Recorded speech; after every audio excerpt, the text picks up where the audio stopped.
Hi guys, welcome back to Kiss Cabin. അപ്പോൾ എല്ലാവരും സുഖമായിട്ട് ഹാപ്പിയായിട്ട് അടിപൊളിയായിട്ട് ഇരിക്കണമെന്ന് വിചാരിക്കുന്നു. ഇന്നത്തെ നമ്മുടെ വീഡിയോ എന്ന് പറയുന്നത് ഒരു ഹോം വ്ളോഗ് ചെയ്യാമെന്നാണ് വിചാരിക്കണേ. എങ്ങനെയാവും എന്താവും എന്നറിയില്ല. ഞാനിപ്പോഴും ഇത്തിരി ലഗ്ഗിയായിട്ട് വീഡിയോസ് ചെയ്യണമെന്ന് വിചാരിക്കും. പക്ഷേ നമ്മുടെ കുട്ടുമണി ഒരെണ്ണുണ്ടല്ലോ, അവൻ്റെ കാര്യങ്ങൾ കഴിഞ്ഞിട്ട് വേണം എനിക്ക് വീഡിയോസ് എടുക്കാനായിട്ട്. അപ്പോൾ അതിലേക്ക് പോകുമ്പോൾ വീഡിയോസിൻ്റെ ലെങ്ത്ത് കുറയും. പിന്നെ അവനെ വെച്ച് എന്തോരം വീഡിയോ എനിക്ക് ചെയ്യാൻ പറ്റും.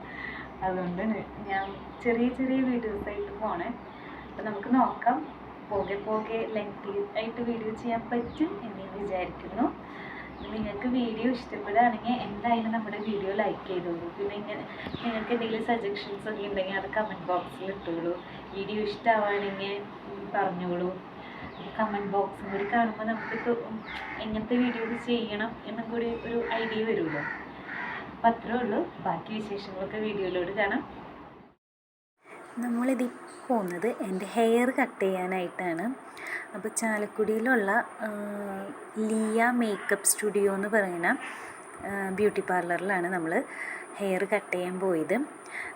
എനിക്കെന്ന് പറഞ്ഞാൽ ഹെയറിന് ലെങ്ത് ഇല്ലെങ്കിലും നല്ല തിക്കായിട്ട് നല്ല ഹെൽത്തി ആയിട്ടുള്ള ഹെയർ ആയിട്ട് ഇരിക്കുന്നതാണ് ഇഷ്ടം. അപ്പോൾ എനിക്ക് പിന്നെ ഒരു ഹോബിയാണ് 6 മാസം കൂടുമ്പോൾ എൻ്റെ ഹെയർ കട്ട് ചെയ്യുക എന്നുള്ളത്. എനിക്ക് വേറെ ട്രീറ്റ്മെൻ്റ് ഒന്നും ചെയ്യണത് ഇഷ്ടമില്ലെങ്കിലും ഹെയർ കട്ട് ചെയ്യാൻ എനിക്കിഷ്ടമാണ്. അപ്പോൾ ചിലവർ വിചാരിക്കും ഇതൊക്കെയാണ് ഒരു ഹോബിന്ന്. എൻ്റെ ഒരു ഹോബി ഇതൊക്കെയാണ്. പിന്നെ അപ്പോൾ അത് കഴിഞ്ഞിട്ട് ആ ചേച്ചി എനിക്കൊരു റിവ്യൂ പറയുമെന്ന് പറഞ്ഞപ്പോൾ അത് ഞാൻ പറയണത്, അത് ഞാൻ ഒരു ഇതിലിടുന്നില്ല. എനിക്ക് ചിരി വരും. കുഴപ്പമില്ലായിരുന്നു, നമ്മൾ വിചാരിച്ച പോലെ തന്നെ അവർ ഹെയറൊക്കെ കട്ട് ചെയ്ത് തന്നു. അപ്പോൾ എനിക്ക് ഇഷ്ടമായി. പിന്നെ ചാലക്കുടി തന്നെയുള്ള, ഞാൻ ആദ്യമായിട്ടാണ് പോണേ, പക്ഷെ എനിക്കിഷ്ടമായി. അതൊക്കെ കഴിഞ്ഞ് ഞാൻ വിചാരിച്ചു എന്നാൽ അമ്മയുടെ ഒരു റിയാക്ഷനും കൂടി ഇതിൽ ഉൾപ്പെടുത്താമെന്ന് വിചാരിച്ചു. പക്ഷേ ഞാനത് ഉൾപ്പെടുത്തുന്നില്ല. കാരണം എപ്പോഴത്തെ പോലെ ഞാൻ എപ്പോൾ ഹെയർ കട്ട് ചെയ്ത് വന്നാലും അമ്മക്കുള്ളില്ല എന്നാണ് പറയുക. അത് തന്നെയാണ് ഇപ്പോൾ പറഞ്ഞത്. ചൂട് ചായയും പഴംപൊരിയും അടിപൊളിയല്ലേ? എനിക്ക് നല്ല ഇഷ്ടമാണ്. അത് നമ്മൾ വീട്ടിലുണ്ടാക്കുന്നതാണെങ്കിൽ അതിലും അടിപൊളിയായി. അപ്പോൾ ഞാൻ വിചാരിച്ചു ഇന്ന് വൈകിട്ട് പഴം 2 ഇരിക്കണം കണ്ടു. ആകെ നമ്മൾ കുറച്ച് പേരല്ലേ വീട്ടിലുള്ളൂ. അപ്പോൾ പിന്നെ അത് വെച്ചിട്ട് സിമ്പിളായിട്ട് പെട്ടെന്ന് ഉണ്ടാക്കാമല്ലോ പഴംപൊരി എന്ന് വിചാരിച്ച് അതുണ്ടാക്കാനുള്ള തത്രപ്പാടിലായിരുന്നു ഞാൻ. അപ്പോൾ ഞാൻ ഇങ്ങനെ ഓരോന്ന് ചെയ്യുന്ന സമയത്ത് അലക്സീനെ എൻ്റെ വീട്ടിലാണെങ്കിൽ എൻ്റെ അമ്മ നോക്കും, അല്ല എൻ്റെ അവിടെയാണെങ്കിൽ അവിടെ പേരൻസ് നോക്കും. അപ്പോൾ എനിക്ക് നല്ല സമാധാനമായിട്ടുണ്ടാക്കാം.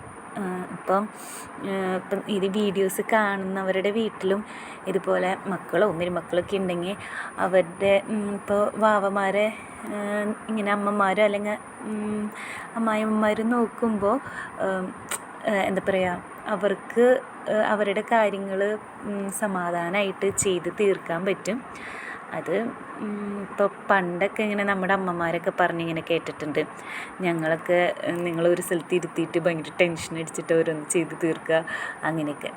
അപ്പോൾ കാലം മാറിയില്ലേ, കോലം മാറിയില്ലെങ്കിലും കുറച്ച് കാര്യങ്ങളൊക്കെ മാറുകയാണെങ്കിൽ ഇപ്പോഴത്തെ പിള്ളേർക്ക് നല്ല അടിപൊളിയായിട്ട് ഓരോന്ന് ചെയ്ത് തീർക്കാൻ പറ്റും. എനിക്കെന്തായാലും ആ കാര്യത്തിൽ നല്ല സമാധാനമാണ്. അങ്ങനെ അപ്പം ഞാൻ ഇന്ന് ചെറിയൊരു സ്നാക്ക് ഉണ്ടാക്കുകയാണ്. പിന്നെ വലിയ ഉപദേശമായിട്ടൊന്നും എടുക്കണ്ട കേട്ടോ, ഞാൻ ഈ വീഡിയോ ഇങ്ങനെ ചെയ്തപ്പോൾ വന്നു പോയത് പറഞ്ഞു എന്നുള്ളൂ. അങ്ങനെ നമ്മുടെ പഴംപൊരിക്കുള്ള ഇത് റെഡിയാക്കുക. മൈദപ്പൊടിയും പിന്നെ ഉപ്പും പഞ്ചസാരയും പിന്നെ ഞാൻ കളറിന് വേണ്ടി ഇത്തിരി ഒരു നുള്ള് മഞ്ഞൾപ്പൊടിയും പിന്നെ വെള്ളമൊക്കെ ആഡ് ചെയ്ത് നന്നായി മിക്സ് ചെയ്ത് അതിൽ പഴമിട്ട് നമ്മൾ വറക്കും. ചിലപ്പോൾ ഇവിടെ അമ്മ ഉണ്ടാക്കുമ്പോൾ അരിപ്പൊടി ഇത്തിരി ഇടൂട്ടാ, ഇങ്ങനെ ഇത്തിരി ക്രിസ്പിനെസ് പോലെ നിൽക്കാനായിട്ട്. അപ്പം ഞാൻ നോക്കിയിട്ട് കണ്ടില്ല, അപ്പോൾ പിന്നെ ഞാൻ മൈദ മാത്രം ഇട്ട് അങ്ങനെ ചെയ്തു എന്നുള്ളൂ. അങ്ങനെ 4 മണിക്കുള്ള പലഹാരം നമ്മുടെ റെഡിയായി. അപ്പം ഞാൻ പോയി ഇനി അത് കഴിക്കട്ടെ. അപ്പം നമ്മുടെ കുട്ടി വീഡിയോ ഇത്രയേ ഉള്ളൂ. നിങ്ങൾക്ക് വീഡിയോ ഇഷ്ടപ്പെട്ട് കഴിഞ്ഞാൽ ലൈക്ക് ചെയ്യുക, ഷെയർ ചെയ്യുക, സബ്സ്ക്രൈബ് ചെയ്യുക. ബൈ.